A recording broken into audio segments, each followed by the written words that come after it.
Hello student, welcome our channel personal tutor. आज हम इस वीडियो में डिस्कस करेंगे भारतीय संविधान के बारे में। ये भारतीय संविधान टॉपिक का सेकंड पार्ट है। इसका फर्स्ट पार्ट हम पिछले वीडियो में बता चुके हैं। तो ये टॉपिक क्लास 8th का है। कई लोगों को इस भारतीय संविधान जैसे टॉपिक को पढ़ने में काफ़ी कठिनाइयाँ आती हैं, तो आज हम इसको बेहद आसान भाषा में समझेंगे। चलिए आगे बढ़ते हैं। हम संविधान की परिभाषा और इसकी ज़रूरत क्यों पड़ती है किसी देश को, हम पिछले वीडियो में डिस्कस कर चुके हैं।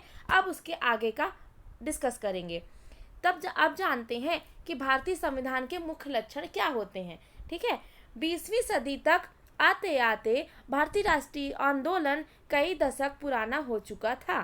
स्वतंत्रता संघर्ष के दौरान राष्ट्रवादियों ने इस बात पर काफ़ी विचार किया था कि स्वतंत्रता भारत की किस तरह का होना चाहिए। ब्रिटिश शासन के अंतर्गत उन्हें जिन नियमों को मानना पड़ता था वे उन्होंने खुद नहीं बनाए थे। औपनिवेशिक राज्य के लंबे अत्याचारी शासन ने भारतीयों के सामने इतना जरूर स्पष्ट कर दिया था कि स्वतंत्र भारत को एक लोकतांत्रिक देश होना चाहिए। उसमें प्रत्येक नागरिक को समान माना जाए और सभी को सरकार में हिस्सेदारी का अधिकार हो। इसके बाद यह तय करना था कि भारत में लोकतांत्रिक सरकार का गठन कैसे किया जाए और कामकाज के नियम क्या हों। यह काम किसी एक आदमी के वश का नहीं था। इसमें लगभग 300 लोगों ने योगदान दिया, जो 1946 में गठित की गई संविधान सभा के सदस्य थे। भावी संविधान के निर्माण के लिए अगले 3 साल तक संविधान सभा की बैठकें होती रहीं। अब जानते हैं जो भारतीय संविधान है इसका प्रमुख लक्षण क्या था। तो ये स्वतंत्रता संघर्ष के दौरान राष्ट्रवादियों को इस बात पर काफ़ी विचार करना था कि भारत का जो स्वतंत्र भारत हो वो किस तरह का होना चाहिए। क्योंकि अभी तक अंग्रेजों की हुकूमत चल रही थी। तो अब जब हमें संविधान बनाने का अधिकार प्राप्त हो गया था, तो जो वहाँ संविधान सभा के मेंबर थे, वो सदस्य थे, वो इस बात पे विचार करने लगे कि अब हमारा जो स्वतंत्र भारत होगा, आज़ाद भारत होगा, वो किस प्रारूप का होना चाहिए, किस स्थिति में होना चाहिए। ठीक है, ब्रिटिश शासन के अंतर्गत उन्होंने जो नियमों को मानना पड़ा था वे खुद नहीं बनाए थे। अब जो ब्रिटिश शासन के टाइम पे जो नियम थे उनको मानना पड़ रहा था, वो खुद तो नहीं बनाए थे। औपनिवेशिक राज्य के लंबे अत्याचारी शासन ने भारतीयों को सामने इतना जरूर स्पष्ट कर दिया था कि स्वतंत्र भारत को एक लोकतांत्रिक देश होना चाहिए। अब जो औपनिवेशिक राज था, यानी जो ब्रिटिश हुकूमत की राज व्यवस्था चल रही थी, उसमें जो अत्याचार हो रहे थे उससे भारतीयों को समझ में आ गया था और स्पष्ट हो गया था कि जो आज़ाद भारत होगा वो एक लोकतांत्रिक देश के रूप में उभर कर आएगा। उसमें प्रत्येक नागरिक को समान माना जाएगा और सभी को सरकार की हिस्सेदारी का अधिकार होगा।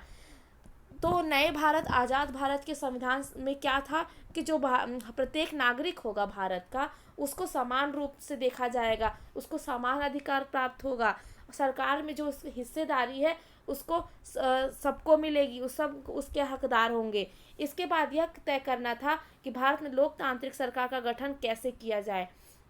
अब ये काम करने के लिए 300 सदस्यों का एक कमेटी बनी, 1946 में गठित की गई और ये अगले 3 साल तक बैठकें करते रहे और संविधान का निर्माण करते रहे। आगे बढ़ते हैं। संविधान सभा के इन सदस्यों के सामने एक बड़ी जिम्मेदारी थी। किन सदस्यों की? वो 300 सदस्यों के सामने। हमारे देश में कई समुदाय थे, उनकी ना तो भाषा एक थी, ना धर्म एक था और न एक जैसी संस्कृति थी। वैसे भी जब संविधान लिखा जा रहा था उस समय हमारा देश भारी उथल पुथल से गुजर रहा था। अब संविधान सभा के जो सदस्य थे उनके सामने सबसे बड़ी समस्या आ गई थी कि वहाँ के जो भारत के लोग थे वो एक जैसे भाषा के लोग नहीं थे। डिफरेंट टाइप के लैंग्वेज के लोग रहते थे, उनका अलग अलग धर्म होता था और अलग अलग कल्चर था, यानी संस्कृति थी। अब जब संविधान लिखा जा रहा था तो वैसे भी उस टाइम बहुत उथल पुथल का टाइम था। कब? जब उस देश आज़ाद नहीं हुआ था, उस टाइम काफ़ी आंदोलन हुआ करते थे, सारी व्यवस्थाएं डगमगा रही थीं। भारत और पाकिस्तान का बंटवारा लगभग तय हो चुका था। अब इसी टाइम पे जो भारत और पाकिस्तान था उसका भी पार्टीशन होना फिक्स हो गया था। कुछ रियासतें तय नहीं कर पा रही थी कि उनका भविष्य क्या होगा, वे किधर जाएंगी। अब जो भारत और पाकिस्तान में रियासतें रह रही थी, बड़े बड़े जो लोग थे जमींदार टाइप के, वो सोच नहीं पा रहे थे कि वो तय ही नहीं कर पा रहे थे कि हमें भारत में जाना है कि पाकिस्तान में जाना है। ठीक है, लेकिन उन्होंने अपने इस ऐतिहासिक दायित्व को बहादुरी से पूरा किया और देश में एक ऐसा कल्पनाशील दस्तावेज दिया जिसे राष्ट्रीय एकता को बनाए रखते हुए विविधता के प्रति गहरा सम्मान दिखाया। उन्होंने जो दस्तावेज तैयार किया उसमें सामाजिक आर्थिक सुधारों के जरिए गरीबी उन्मूलन और जनप्रतिनिधियों के चयन की जनता की महत्वपूर्ण भूमिका पर काफ़ी जोर दिया गया। अब ये सारी समस्याएं थी एक संविधान सभा के सदस्यों के सामने, लेकिन वो लोग इसको बहादुरी से फेस करते हुए देखते हुए उन्होंने एक ऐसा दस्तावेज तैयार किया जिसमें न तो सिर्फ समानता और आर्थिक सुधारों की बातें की गई, बल्कि गरीबी जो गरीब लोग थे उनके सुधार की भी बातें की गई और जनप्रतिनिधियों के माध्यम से यानी जनता को अपनी सरकार चुनने का अधिकार दिया गया। ठीक है, समझ में आया? आगे बढ़ते हैं। आगे के हिस्सों में भारतीय संविधान के कुछ आयामों का उल्लेख किया गया है। इन बातों को पढ़ते हुए विविधता, एकता, सामाजिक आर्थिक सुधार एवं प्रतिनिधित्व के संबंध में उपरोक्त चिंताओं को लेकर ध्यान में रखें इस दस्तावेज को लिखने वाले जूझ रहे थे। इसे समझने की कोशिश कीजिए और उन्हें समझेंगे। ठीक है, क्या क्या समझेंगे, आगे बढ़ते हैं। सबसे पहले जानते हैं संघवाद क्या होता है। ठीक है, फेडरलिज्म क्या होता है। इसका मतलब है देश में एक से ज़्यादा स्तर पर सरकारों का होना। संघवाद का मतलब होता है कि जो हमारे देश है उसमें जो सरकार है, जो गवर्नमेंट है, वो एक से ज़्यादा लेयर में काम कर रही हो। ठीक है, हमारे देश में राज्य स्तर पर भी सरकारें हैं। जैसे कि हमारे देश में सबसे पहले हम जिस राज्य में रहते हैं उस राज्य की सरकार होती है, उसके बाद सेंट्रल गवर्नमेंट होती है केंद्र सरकार स्तर पर भी। ठीक है, पंचायती राज व्यवस्था शासन का तीसरा स्तर है। अब पंचायती राज जो है वो सरकार का तीसरा स्तर होता है, जिसके हम कक्षा 6 और 7 में पढ़ चुके हैं। ठीक है, आगे बढ़ते हैं। भारत में इतने सारे समुदायों की उपस्थिति का सीधा मतलब था कि यहाँ शासन की एक ऐसी व्यवस्था विकसित करनी होगी जिसमें राजधानी दिल्ली में बैठे मुट्ठी भर लोग ही पूरे देश के फैसले ना लेंगे। इसलिए प्रांतीय स्तर पर सरकारों की व्यवस्था की गई। इलाकों के हिसाब से अलग अलग फैसले भी लिए जाने लगे। भारत के सभी राज्यों में कुछ मुद्दों पर फैसले लेने का अधिकार स्वतायत अधिकार है। राष्ट्रीय महत्व के सवालों पर भी राज्य को केंद्र सरकार द्वारा बनाए गए कानूनों को मानना पड़ता है।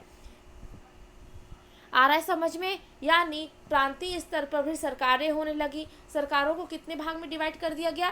3 स्तरों में, पंचायती राज स्तर, राज्य सरकार स्तर, केंद्र सरकार। फिर उसके बाद भी जो भारत के सभी राज्य के कुछ मुद्दों पर फैसले लेने का अधिकार था तो वो उनका खुद का था, यानी जो राज्य सरकार थी वो अपने राज्य के बारे में फैसले ले सकती थी। लेकिन राष्ट्रीय महत्व के जो सवाल थे, यानी जो इंटरनेशनल जो पूरे राष्ट्र यानी पूरे देश का जो कोई भी एक सवाल या मुद्दा होता था, उसमें राज्य को केंद्र सरकार द्वारा बनाए गए नियम को मानना पड़ता था। यानी तब राज्य को अपने नियम नहीं बना सकती थी वो, तब वो केंद्र के नियम ही मानेगी। कब? जब बात हो पूरे देश की।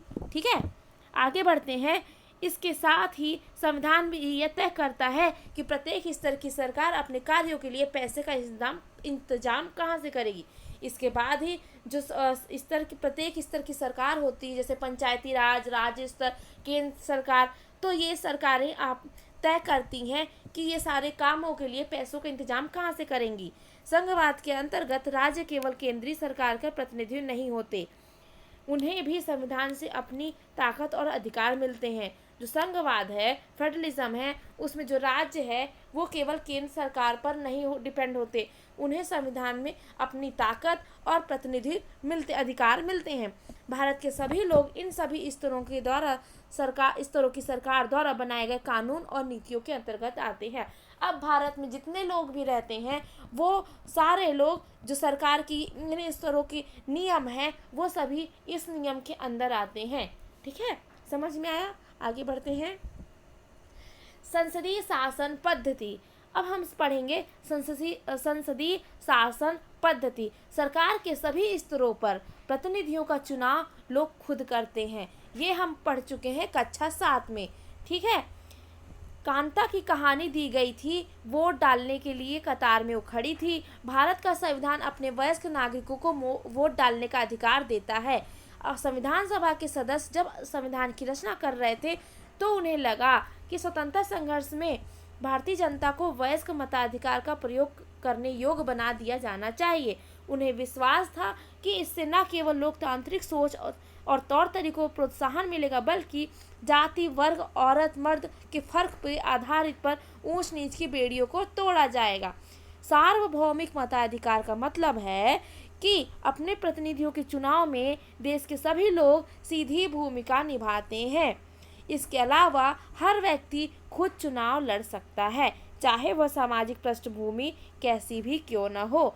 ये प्रतिनिधि जनता के प्रति जवाबदेह होते हैं। लोकतांत्रिक कार्य पद्धति में प्रतिनिधित्व क्यों महत्वपूर्ण है, इसके बारे में हम इसी पुस्तक के दूसरी इकाई में पढ़ेंगे। ठीक है, सबसे पहले जानते हैं संसदीय शासन पद्धति क्या होती है। यानी स्वतंत्रता के टाइम, संघर्ष के टाइम जो भारतीय जनता के जो वयस्क थे उनको लगा कि उनको मत देने का अधिकार के योग्य बनाना चाहिए और उन्हें विश्वास था कि ऐसा करने से सिर्फ तौर तरीकों और को प्रोत्साहन नहीं मिलेगा बल्कि जाति, वर्ग और औरत मर्द में भी फर्क को हम खत्म कर देंगे। ठीक है, सार्वभौमिक मताधिकार का मतलब क्या होता है कि ऐसा अधिकार जिसमें जो प्रतिनिधि होते हैं देश के, उनको चुनने का अधिकार वहाँ की जनता के पास होता है। हम एक उदाहरण से समझते हैं, आपको बहुत जल्दी समझ में आ जाएगा। जैसे अब हमें नरेंद्र मोदी और राहुल गांधी में से दो लोग में से किसी एक को चुनना है तो क्या करते हैं, हम पूरे देश के लोग वोट डालते हैं। उस वोट में जो भी जीतता है वही देश का प्रतिनिधि बनता है। तो वो कैसे प्रतिनिधि बना, जब हमने वोट डाल के उन्हें चुना। हाँ, अगर हम नरेंद्र मोदी को चुने हैं तो हम जो पूरे देश के लोग हैं तो उनमें से सबसे ज़्यादा वोट किसको आएंगे, नरेंद्र मोदी को। ठीक है, इसी तरह क्या होता है कि जो हमने चुना किसको, अपने प्रतिनिधि को, अगर हम वोट नहीं डालते तो वो कैसे हमारे प्रतिनिधि बनते। ठीक है, समझ में आया? सार्वभौमिक मताधिकार का मतलब यही होता है। तो इस पूरे टॉपिक में आपको समझ में आया कि संघवाद क्या होता है और संसदीय शासन पद्धति क्या होती है। ठीक है, इसका अगला टॉपिक, इसका कंटिन्यूशन हम करेंगे अगले वीडियो में। उसको देखने के लिए आप अगला वीडियो देखिए। Thank you.